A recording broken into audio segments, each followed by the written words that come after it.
सभी को नमस्कार। मोहता कॉलेज की ऑनलाइन पाठशाला में आपका हार्दिक स्वागत है।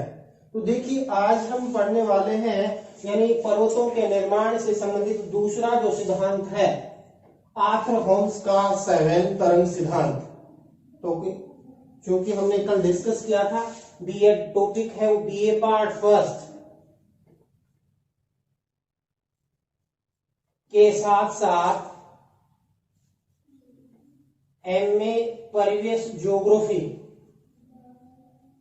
में भी ये टॉपिक है वो लगता है।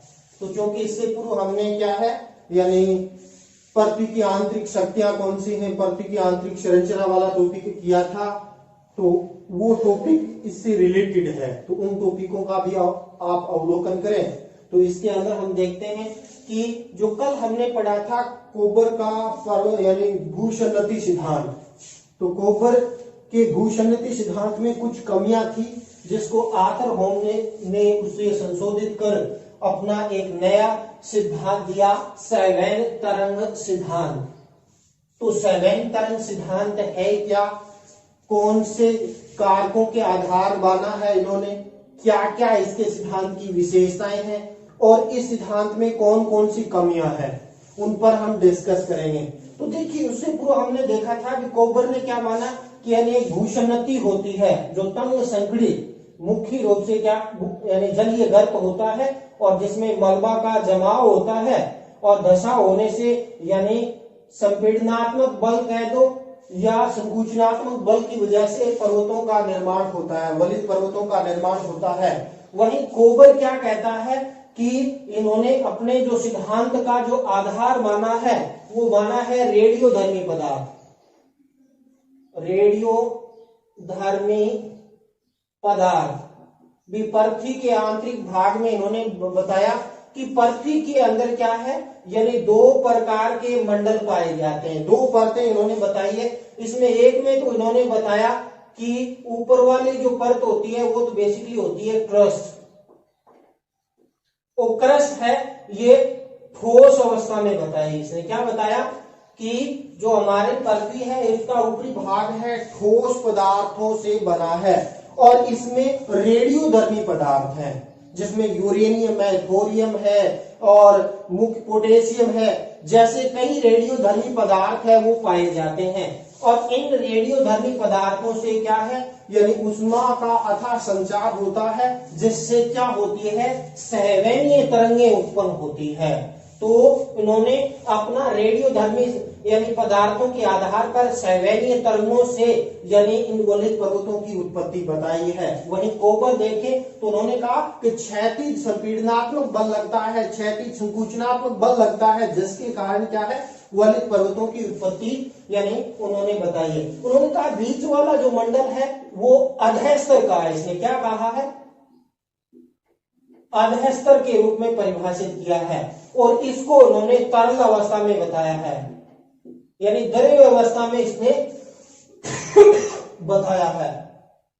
तो जो आर्थर होम्स है उन्होंने जो अपना जो ये सैवेन तरंग सिद्धांत दिया, क्योंकि ये जो आर्थर होम्स के बारे में थोड़ा सा डिस्कस कर लेते हैं कि आर्थर होम्स ब्रिटिश के भूगर्भ शास्त्री थे। क्या थे? भूगर्भ शास्त्री थे ये।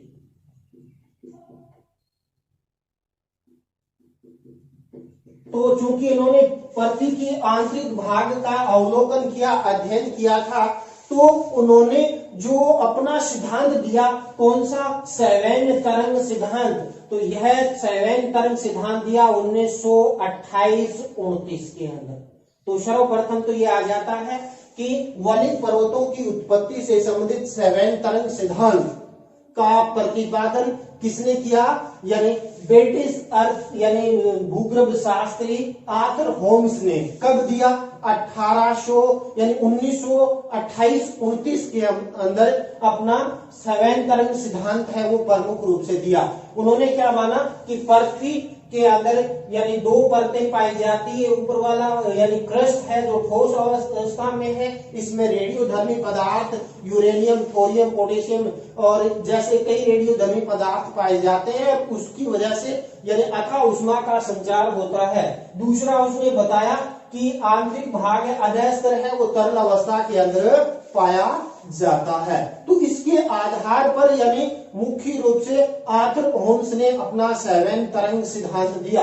उन्होंने यानी पृथ्वी की जो ऊपरी भूपरपट्टी है इस पर यानी इनके अंदर भूपटल की आकृतियों की उत्पत्ति की समस्या के निराकरण के लिए यानी अपना सैवेन तरंग सिद्धांत दिया। उन्होंने यानी सर्वप्रथम बताया कि पृथ्वी के अंदर भूसन्नति का निर्माण कैसे होता है या सागर नितल पर्शन कैसे होता है उसके बारे में यानी बेसिक यानी बताया।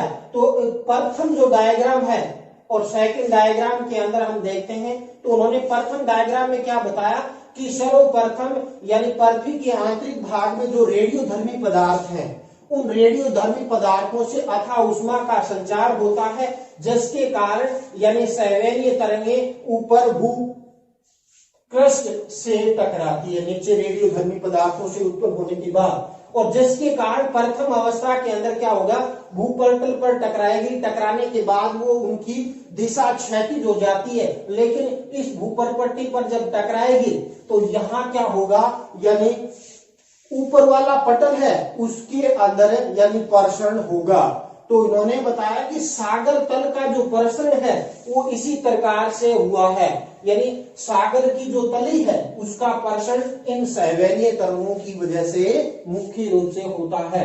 दूसरे डायग्राम में देखें यानी जब क्या होता है ये सैवेनीय तरंगे ऊपर चलती है बाद में क्षैतिज होकर फिर वापिस पृथ्वी के आंतरिक भाग में जाती है तो यानी अंदर जाए ऊपर से जाएगी वो ठंडी होगी सागर तली से टकराने के बाद वो नीचे जाती है फिर वो ठंडी हो जाती है तो गर्म और ठंडी धाराएं उसके सैवेनीय धाराएं चलती है। तो जब नीचे की तरफ यानी ये जो ऊपर वाली सैवेनीय तरंगे जाएगी क्षैतिज होने के बाद फिर वापिस क्या है आकर नीचे भूमि के अंदर वापिस जब जाती है तो यहाँ पर क्या हो ये भाग निमंजित हो जाता है यानी सागर की तली का निमंजन प्रारंभ हो जाता है।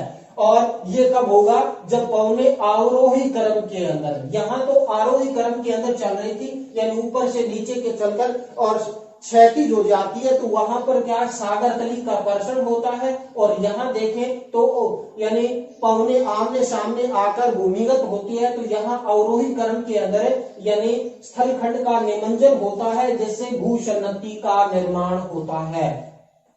तो कोबर में ये नहीं बताया इससे पहले वाला जो कल हमने सिद्धांत पढ़ा था कोबर का यानी भूसन्नति सिद्धांत। कोबर ने बताया कि वलित पर्वतों की उत्पत्ति भूसन्नति से होती है लेकिन भूसन्नति के बारे में नहीं बताया कि भूसन्नति की उत्पत्ति कैसे हुई। तो उसकी समस्या का निराकरण के लिए उन्होंने बताया कि सैवेनीय तरंगे अवरोही क्रम में जाती है तो जो स्थल भाग निमंजित हो जाता है जिससे भूसन्नति का बेसिकली क्या होता है निर्माण होता है। तो सर्वप्रथम तो इसकी ये आ जाती है। उसके बाद यानी उन्होंने जो आर्थर होम्स है तो आर्थर होम्स ने बताया कि जो रेडियोधर्मी पदार्थों की वजह से जो भूसन्नति का निर्माण हो गया पर्वत निर्माण स्थल का निर्माण हो गया उसके बाद क्या होता है तीन अवस्थाओं से होकर यानी वलित पर्वतों की उत्पत्ति होती है जिसमें अपने 1, 2 और 3 नंबर डायग्रामों के माध्यम से इसको क्या है समझेंगे। तो आर्थर होम्स की प्रथम अवस्था में उन्होंने बताया कि पृथ्वी के अंदर जो रेडियोधर्मी पदार्थों की वजह से जो सैवेनीय तरंगे चलती है तो ऊपर की तरफ यानी जो तरंगे चलती है इनमें क्या है उठते गिरते स्तंभ के सहारे एक तरफ गर्म हवाएं चलती है एक साइड में ठंडी हवाएं चलती है। तो इसमें क्या होता है सर्वप्रथम जब यानी इस डायग्राम में देखें तो यानी जब पवने अवरोही क्रम में चलेगी यानी नीचे से सैवेनीय तरंगे जब चलेगी चलकर क्षैतिज होने के बाद जब ये एक जगह पर यानी नीचे की तरफ अवरोही क्रम में जब आएंगी तो सर्वप्रथम क्या होगा भूसन्नति का निर्माण होगा। तो आर्थर होम्स कहते हैं कि सर्वप्रथम भूसन्नति के निर्माण की जो अवधि है वो यानी काफी लंबी होती है। इसके अंतर्गत 2 केंद्रों से आने वाली जो सैवेनीय तरंगे हैं वो मिलकर जलमग्न तटों के नीचे भूसन्नति का निर्माण करती है। तो इसके अंदर क्या होता है भूखंड का धसाव होता है और ताप का यानी रूपांतरण होने के कारण यानी ताप का अधिक संचय नहीं हो पाता है। जैसे प्रथम अवस्था में आकर होम्स ने भूसन्नति का निर्माण होता है, इसके अंदर गति में क्रमशः वृद्धि हो जाती है, यानी जो सेवेनिय तरंगें चलती है इनकी गति में धीरे धीरे वृद्धि होती है। दूसरे डायग्राम के माध्यम से हम समझना चाहें कि जो आर्थर होम्स ने बताया कि जो सेवेनिय जो तरंगें चलती हैं इनकी गति बेसिकली तीव्र होती है, यानी सबसे ज्यादा गति इसी अवस्था के अंदर होती है। और सेवेनिय तरंगों की गति जब यानी अधिक होगी तो इस गति के कारण क्या है, यानी तीव्रता के कारण गिरते स्तंभ के सहारे शीतल पदार्थों का क्या होता है, नीचे अवतुलन होता है। और जो उठते स्तंभ है यानी गिरते स्तंभ के सहारे तो यानी पदार्थों का शीतलन होता है, और उठते स्तंभ के सहारे क्या होगा बेसिकली, यानी इन सेवेनिय तरंगों की वजह से ताप और उसके अंदर नीचे जो बल लगता है संपीड़नात्मक, यानी उन सेवेनिय तरंगों की वजह से चट्टानें संपीड़ित हो जाती है, और जिसके कारण ये जो क्षैतिज तरंगें यहाँ चलेगी, जिसके कारण यहाँ का मलबा है बेसिकली वलित होना प्रारंभ हो जाता है।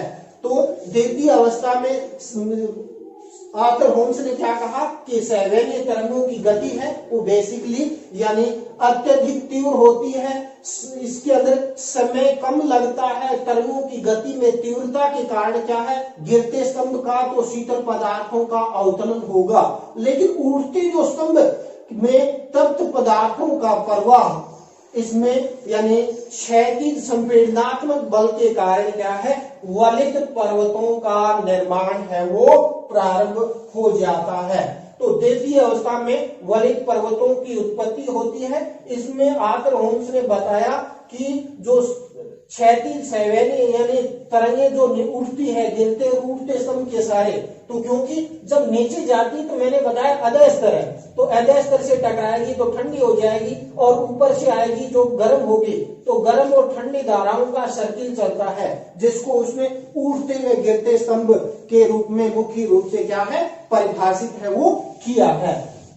इसके बाद हम थर्ड अवस्था में देखते हैं, तो आर्थर होम्स ने बताया कि सेवेनिय तरंगों की तीव्रता धीरे धीरे क्या है कम होने लगती है, गति में ह्रास है वो बेसिकली प्रारंभ हो जाता है, जिससे उसमें सेवेनिय तरंगों के अंदर क्या है यानी धीरे धीरे कर वो समाप्त होना प्रारंभ हो जाती है, लेकिन वहां का मलबा है वो धीरे धीरे विस्तारित होता जाता है, वलित पर्वतों का विस्तार है वो इसके अंदर होता है। तो इस प्रकार आर्थर होम्स ने सेवेनिय तरंग सिद्धांत के माध्यम से वलित पर्वतों की उत्पत्ति को समझाने का कार्य किया है। उन्होंने अपने पक्ष में बताया कि निक्षेप के समाप्त होने पर जो गिरते स्तंभ का ऊपर दबाव कम हो जाएगा, जिससे गिरते स्तंभ के पदार्थ है वो धीरे धीरे ऊपर उठने लगते हैं, और इससे क्या है पर्वतों का उत्थान है वो प्रारंभ हो जाता है। इसके बाद उन्होंने बताया कि दबाव कम होने लगता है, और जिससे क्या है इन पदार्थों के नीचे दबाव ऊपर उठने लगता है, जिससे इन पर्वतों में पुनः उत्थान है वो प्रारंभ हो जाता है। तो इस प्रकार आर्थर होम्स ने अपने सेवेनिय तरंग सिद्धांत के अंदर यानी रेडियोधर्मी पदार्थों की वजह से सेवेनिय तरंगों की उत्पत्ति होती है, और ये सेवेनिय तरंगे हैं यानी आरोही अवरोही क्रम के अंदर एक तरफ से शीतल चलती है, एक तरफ से ठंडी सेवेनिय धाराएं चलती है, और सर्वप्रथम भूसन्नति का प्रथम अवस्था में भूसन्नति का निर्माण होता है, इनकी गति क्रमशः वृद्धि होती है। द्वितीय अवस्था में गति सर्वाधिक होती है, जिससे यानी वहां का जो मलबा है वो वलित हो जाता है, वलित पर्वत का निर्माण होता है। तृतीय अवस्था में गति में ह्रास होता है, लेकिन मलबे का विस्तार होता जाता है, और वलित पर्वतों की एक श्रृंखला प्रमुख रूप से क्या है बन जाती है। तो ये तो आ जाता है बेसिकली आर्थर होम्स का सेवेनिय तरंग सिद्धांत। इस सिद्धांत की क्या क्या आलोचनाएं थी, तो उस आलोचनाओं की बात करते हैं। तो यानी आर्थर होम्स ने उठते गिरते स्तंभों की जो धारणा है वो संदेहास्पद लगती है। एक तरफ तो कहते हैं कि इससे क्या है, यानी सागर तली का आकर्षण होता है, यानी निमंजन होता है। दूसरा कहता है उठते स्तंभ के सारे, यानी जब ठंडी सैवैनी धाराएं चलेंगी, फिर गिरते स्तंभ के सारे यानी होठ धाराएं निकलती है। लेकिन इससे क्या होगा, यानी वलित पर्वतों का निर्माण कैसे होगा, इसके बारे में अभी अन्य भूगोलवेता है वो संदेह पैदा करते हैं। तो सर्वप्रथम तो आलोचना क्या होगी, उठते गिरते स्तंभों की धारणा संदेहास्पद लगती है। दूसरा इसने बता दिया कि पृथ्वी में सैवैन तरंगों के ऊपर उठने का जो ताप प्रवणता तथा रेडियो धर्मी पदार्थों पर आधारित बताई है। तो इसके बारे में बहुत ही कम जानकारी है कि ये रेडियो धर्मी पदार्थों की वजह से हिमालय है, एंडीज है, रॉकीज है, या ये जो इतने लंबे चौड़े पर्वत श्रेणियां हैं बोले, इन यानी रेडियो धर्मी पदार्थों की वजह से इसका निर्माण नहीं हो सकता। तो यहाँ पर भी इनके आलोचना प्रमुख रूप से होती है। तीसरी, यदि हम आर्थर होम्स के सैवैन तरंग की सिद्धांत की आलोचना की बात करते हैं तो उन्होंने बताया कि क्रस्ट के नीचे सैवैन तरंगों का क्षैतिज प्रवाह एक संदेहास्पद है। यानी इन्होंने बता दिया सैवैन तरंग क्षैतिज हो जाती है भूपर्पट्टी, लेकिन ये कई बार ऊपर भी आकर यहाँ विस्फोट भी कर सकती है, ज्वालामुखी प्रस्फोटन भी हो सकता है। तो इसके बारे में यानी आर्थर होम्स ने अपने सिद्धांत में कुछ नहीं बताया। इसके अलावा चौथी इसकी आलोचना होती है कि जो रूपांतरण के द्वारा यानी जो गर्म सैवैनी धाराओं के नीचे की ओर धसाव एक भ्रामक समस्या है। यानी भूसन्नति के अंदर जो नीचे सैवैनी आरोही क्रम में आती है उससे धसाव की क्रिया संभव नहीं हो सकती कि यानी सागर नितल का भाग निमंजित हो जाए। तो यानी भूसन्नति का निर्माण के बारे में भी कई भूगोलवेता इसके सिद्धांत की प्रमुख रूप से आलोचना करते हैं।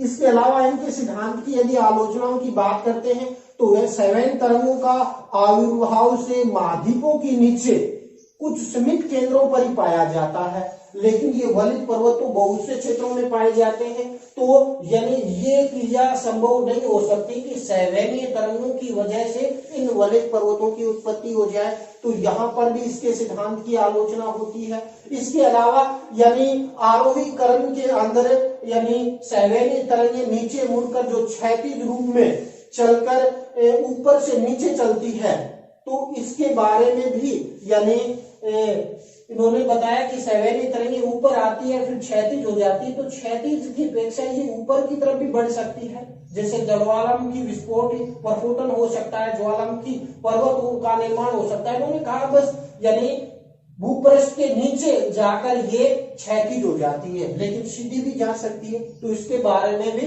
आर्थर होम्स ने अपने सैवैन तरंग सिद्धांत के बारे में ज्यादा अधिक विस्तार से अधिक नहीं बताया, लेकिन फिर भी उन्होंने यानी जो उससे पहले कोबर ने अपना भूसन्नति सिद्धांत दिया था उसमें जो कमियां थी उसको बेसिकली उन्होंने कम किया।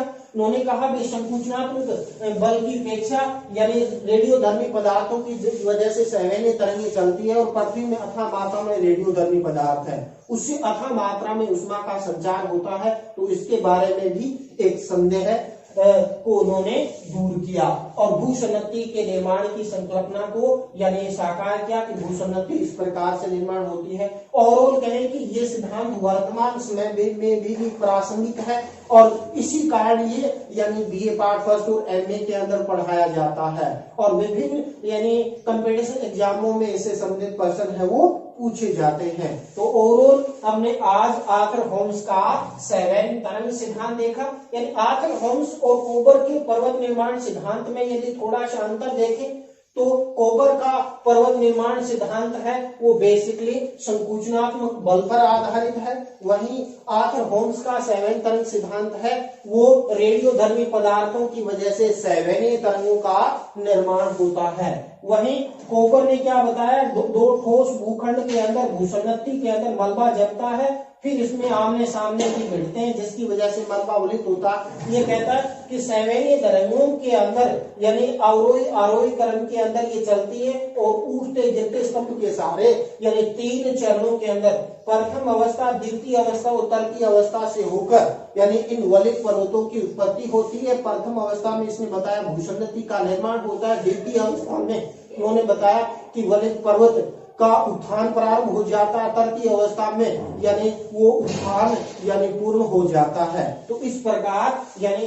ये थोड़ा सा डिफरेंस है आर्थरहोम्स और कोबर के वलित पर्वतों के निर्माण के संबंध में। तो इस प्रकार आज हमने आर्थरहोम्स का यानी सहवैन तरंग सिद्धांत देखा। इसके अलावा नई जो अगला टॉपिक है उसमें एक नए सिद्धांत के साथ फिर आपसे क्या है मुलाकात होगी। तो मैं उन विद्यार्थियों से आह्वान करता हूं कि वो यानी जिसने अभी तक एडमिशन नहीं लिया वो अभी एडमिशन ले, और इसके अलावा यानी ये क्लासें ऑफलाइन क्लासेस भी ऑन होगी, इसके साथ ऑनलाइन क्लासेस भी आपकी जारी है, तो इनको आप कंटिन्यू प्रोसेस के अंदर देखें। इसी के साथ आज का वीडियो यही समाप्त करते हैं। जय हिंद, जय भारत।